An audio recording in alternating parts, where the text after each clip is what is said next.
Gecko Moria était l'antagoniste principal de l'arc Thriller Bark, cependant on le sait, on n'a pas fini d'entendre son nom. En effet, des mystères planent toujours autour de lui, notamment son passé avec Kaido et son futur rôle en compagnie de Barbe Noire. Aura-t-il un rôle important plus tard dans l'œuvre? C'est ce qu'on va voir en émettant des hypothèses.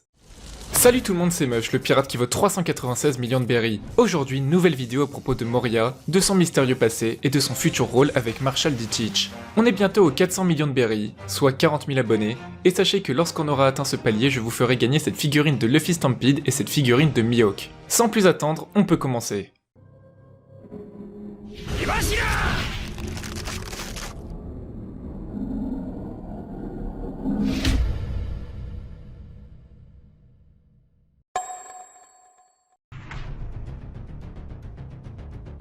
Auparavant, Moria a subi une sévère défaite face à Kaido. Nous l'avons d'ailleurs récemment vu dans le flashback d'Oden. 2 ans avant le retour d'Oden à Wano, Moria et son ancien équipage se sont battus contre Kaido à Ringo. Après sa défaite, il décrit Ringo comme une zone terrifiante qui ne laisse aucune chance aux nouveaux venus. C'est après qu'il a décidé de s'installer dans la première partie de Grand Line afin de fonder Thriller Bark et créer une immense armée de zombies. Tout d'abord, on peut se demander comment il s'est retrouvé face à un adversaire aussi puissant que Kaido. Même s'il n'avait sans doute pas la force d'empereur qu'il a aujourd'hui, il est quand même un adversaire surpuissant.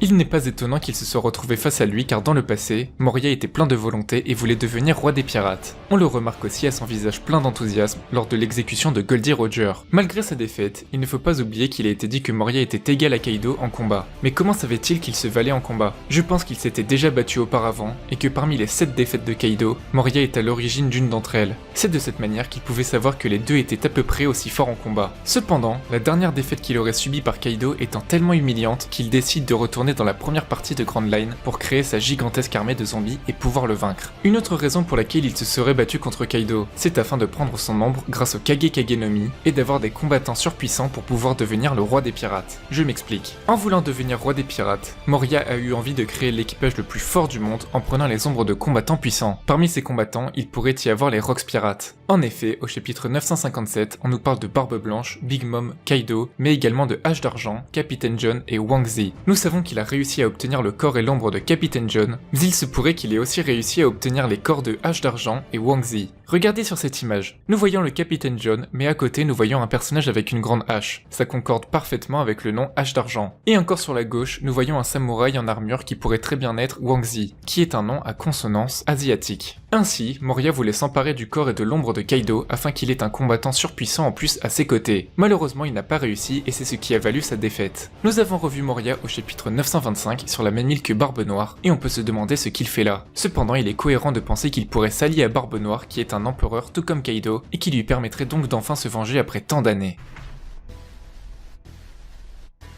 Il est bel et bien possible que Teach profite de l'opportunité pour s'attaquer à Kaido. Alors Moria, même s'il a perdu son camarade Absalom, pourra rejoindre l'équipage de Barbe Noire afin de vaincre Kaido. Cela se passe sur l'île des pirates. Teach affirme que cette île est supposée être le paradis des pirates. Alors quoi de mieux que cette île pour tuer des centaines de pirates et se servir de tous ses corps pour créer une gigantesque armée de zombies. Et c'est pour cela que Barbe Noire veut recruter Moria dans son équipage. La différence entre Thriller Bark et l'île des pirates, qui apparaîtrait comme un nouveau vaisseau pour tuer des pirates, c'est que l'île des pirates se trouve dans le Nouveau Monde et par conséquent, les pirates qui s'y trouvent sont potentiellement plus forts. Moria pourrait donc créer une armée de zombies encore plus dangereuse qu'à Thriller Bark. Grâce à cela, Barbe Noire pourra s'emparer de puissants fruits du démon comme celui de Kaido, King, Queen, Jack et j'en passe. Et Moria se sera enfin vengé en battant Kaido. L'équipage de Barbe Noire est composé de personnages très utiles pour l'infiltration. Katarina Devon peut prendre l'apparence d'autres personnages, Shiryu peut devenir invisible, Lafitte peut hypnotiser les autres. Alors en plus de créer une armée puissante, il pourrait s'emparer du corps d'un personnage légendaire assez aisément. Et en parlant de personnages légendaires, je pense à Rox D. Xebec. L'île des pirates est le lieu de naissance de l'équipage de Rox, alors ça expliquerait d'autant plus pourquoi il se trouve sur cette île. Et peut-être qu'ils veulent se servir du pouvoir de Moria afin de refaire vivre un personnage surpuissant comme Xebec. L'introduction de Rox D. Xebec n'est pas laissée au hasard, et il est clair qu'on entendra ce nom une nouvelle fois dans One Piece. Qui de mieux que Barbe Noire pour remettre en scène Xebec? Les deux personnages semblent assez liés, notamment par le nom du bateau de Teach, qui est le sabre de Xebec. Faire revenir un personnage, du moins l'ombre du personnage grâce au Kage Kage no Mi de Moria, pourrait s'avérer très intéressant. D'une part car c'est un personnage qui doit savoir énormément de choses sur des secrets de ce monde, mais également sur les potentielles faiblesses de Kaido, car il était un membre de son équipage. Et d'autre part, car ce serait un moyen démesuré d'accroître la puissance de l'équipage de Marshall D. Teach. Dites-moi ce que vous en pensez en commentaire à propos du passé de Moria, de son futur rôle, du plan de Barbe Noire, de la potentielle réapparition de Xebec, et j'en passe. Voilà pour cette vidéo, si elle vous a plu, n'oubliez pas le pouce bleu, n'hésitez pas à vous abonner car je vous le rappelle, aux 40 000 abonnés, je vous fais gagner des figurines. On se retrouve pour une prochaine vidéo, ciao tout le monde.